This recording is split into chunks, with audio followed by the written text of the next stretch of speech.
Guys, j'espère que vous allez bien. Cette fois-ci, on va aller du côté des influenceurs français, oui, de vos French people, ok?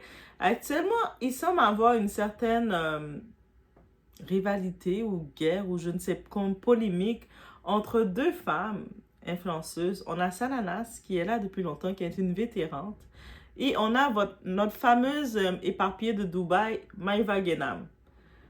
Et on va regarder ensemble qu'est-ce qui se passe.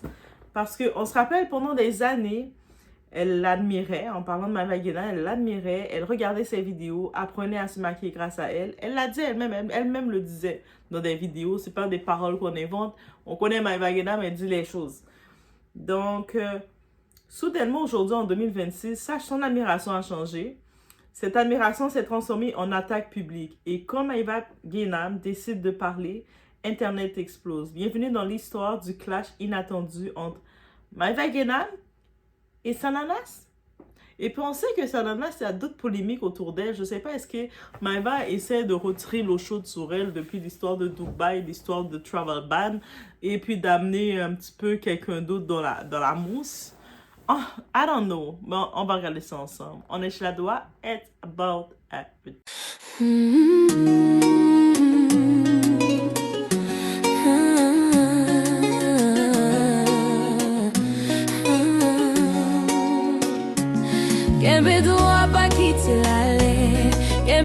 Il y a les voisins et tout.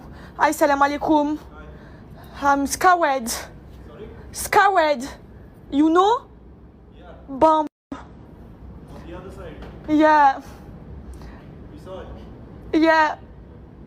Good luck. Inch'Allah khil. Donc, en effet, en 2016, on retourne en arrière, guys. Maïva explique qu'elle admirait énormément une influenceuse beauté. Elle regardait toutes ses vidéos YouTube. Pour elle, cette femme était inspirante, authentique et talentueuse. Cette influenceuse serait Sananas, l'une des plus grandes YouTubeuses beauté françaises. Oh, c'est mignon, n'est-ce pas? On s'inspire des plus grandes. Donc, et l'entrée dans le monde des influenceurs. Mais tout change lorsque Maïva entre dans l'univers de l'influence. Maintenant, de l'extérieur, elle l'admirait. Quand elle rentre dans le milieu de l'influence, elle n'a plus envie de l'admirer, à ce qui paraît. Elle découvre que l'image que les créateurs donnent sur Internet peut être très différente de la réalité. Selon elle, derrière les caméras se cacherait parfois de l'hypocrisie, du mépris et une peur constante de perdre son statut. Maïva, tu l'as appris sur le plateau de tournage des Marseillais. L'hypocrisie, la vie de tout le monde, t'as oublié? On retourne en arrière parce qu'il y a les accusations de Maïva viennent avec un fameux scandale Hello Body. C'est un prestataire de produits qui donne des collaborations à plusieurs personnes. Le cœur du problème remonterait à l'époque où les influenceurs faisaient la promotion de la marque Hello Body. À ce moment-là, de nombreux candidats de télé-réalité travaillaient avec la marque. Mais selon Maïva, elle mentionne qu'une influenceuse aurait fait pression sur Hello Body. Pourquoi? Pourquoi une influenceuse va faire la pression sur une marque? Pourquoi? Bien simplement parce qu'elle refusait d'être associée aux stars de télé-réalité. On sait dans le milieu, il y a toujours eu cette distinction faite entre les influenceurs self-made, ceux qui sont faits comme création de contenu ou d'autres milieux, et ceux de la télé-réalité, parce que c'est pas parce que tu as fait la télé-réalité que tu es automatiquement influenceur. Donc je sais, il y avait cette ligne-là qu'il fallait il faut être conscient, ça existe. Donc l'accusation qui choque Internet. Maïva affirme que cette influenceuse aurait considéré les candidats de télé-réalité comme une moins bien. Une déclaration qui a immédiatement déclenché un débat sur les réseaux. Beaucoup ont interprété ces propos comme du mépris, de l'élitisme, voire même du racisme. Oh! La réponse de Sananas. De son côté, Sananas n'a jamais confirmé ces accusations. Mais certains internautes rappellent que pendant des années, elle a gardé cette distance avec les influenceurs issus de la télé-réalité et elle n'est pas la seule. on regarde Gaël Garcia et beaucoup d'autres créateurs, influenceurs de contenu, influenceurs qu'on connaît, de créateurs de contenu, ils ne sont pas dans la même ère, ils n'ont pas la même façon de faire que les candidats de télé-réalité. Les candidats de télé-réalité, ils ont été propulsés par les chaînes de télévision, par les maisons de production, où ce que eux autres, pour avoir leur séquence, c'est faire du buzz, ils devaient coucher avec un tel à l'écran, faire des clashs, et c'est ça qui les faisait propulser. Alors que les autres influenceurs de l'autre partie, ils devaient montrer leur talent, montrer leur personnalité, soit que ce soit dans le maquillage, soit que ce soit dans quoi que ce soit qu'ils doivent montrer, dans leur récit. Ils devaient être créatifs. Ils n'étaient pas propulsés par les chaînes de télé, des grosses chaînes de production, là. Il faut voir que c'est deux distinctions différentes. Donc, si maintenant, un qui a fini de faire sa carrière à zéro et qui est rendu à un certain niveau, il va pas vouloir se mêler avec quelqu'un qui fait des clashs à longueur de journée. Je me rappelle à un moment donné, un des Congossas de Maïva, elle parlait des injections pour rajeunir ses parties intimes comme celui d'une petite de 12 ans. Quand tu vois des affaires comme ça, toi, tu sais que tu as fait presque 10 ans, 5 ans à travailler ton contenu. Est-ce que tu vas vouloir t'associer à ça? Est-ce qu'on peut la blâmer? Pardon, là. Une stratégie pour protéger son image, et avec raison, guys. Ou simplement une différence de positionnement. Ça peut être les deux aussi. Les réseaux sociaux prennent feu. Très vite, TikTok et Twitter s'enflamment. Certains soutiennent Maïva en disant « Elle expose enfin la vérité du milieu ». Maïva elle veut exposer beaucoup de choses, en même temps, elle n'expose rien du tout. Récemment, elle nous a fait une déclaration concernant M6, la production qu'il a fait connaître, oui, la production qu'il a donnée de son gaz, sa lumière, en disant, en les traitant de Epstein, de grosses accusations.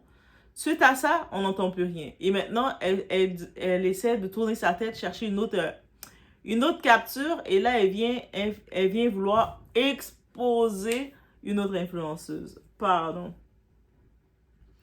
D'autres défendent Sanana et accusent Maïva de vouloir créer du drama.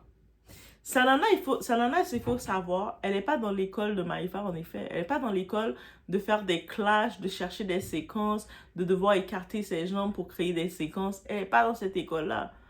Donc, c'est sûr que quand elle voit Maïva qui dit qu'il veut l'exposer, c'est comme, comment tu peux m'exposer? On n'est pas dans la même école. On n'est pas dans le même club. Bref. Le débat qui dépasse les deux femmes. Cette histoire révèle surtout une fracture dans le monde des influenceurs.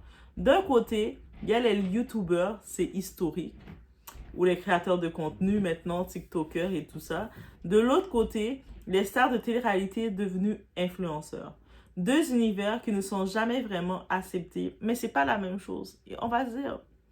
Donc, bien entendu, il y a certains qui étaient issus de la télé-réalité qui ont laissé l'image de la télé-réalité pour reformater leur image dans le monde de l'influence.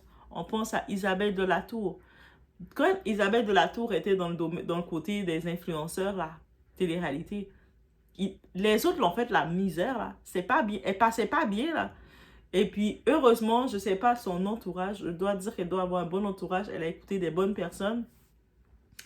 Suite après son histoire avec Berda, elle est sortie de ce milieu-là. Elle a refait un nouveau branding. Et là, elle est rendue une top. Elle est invitée dans les événements, dans les fashion shows, fashion week. Elle est à un autre niveau, là. Et puis là, elle ne regarde même plus en arrière. Alors que quand on regarde les influenceurs qui sont issus de la télé-réalité, ils ne sont pas invités dans certains événements. On se rappelle que même il y avait qui, là, Louboutin, là, les petites chaussures rouges, ils ne voulaient pas que ces influenceurs de télé portent ces souliers dans leur émission pour pas faire tâche à leur image, à l'image qui a été dit. Donc, ça veut dire que oui, c'est ça qui arrive, cette différence. On doit être réel. La différence est là. Maïva, elle nous apprend rien. C'est là déjà. Aujourd'hui, une chose est claire. Ce clash n'est pas seulement personnel. C'est aussi une bataille d'image et de légitimité dans l'industrie de l'influence. Et dans ce milieu, la réputation peut valoir des millions.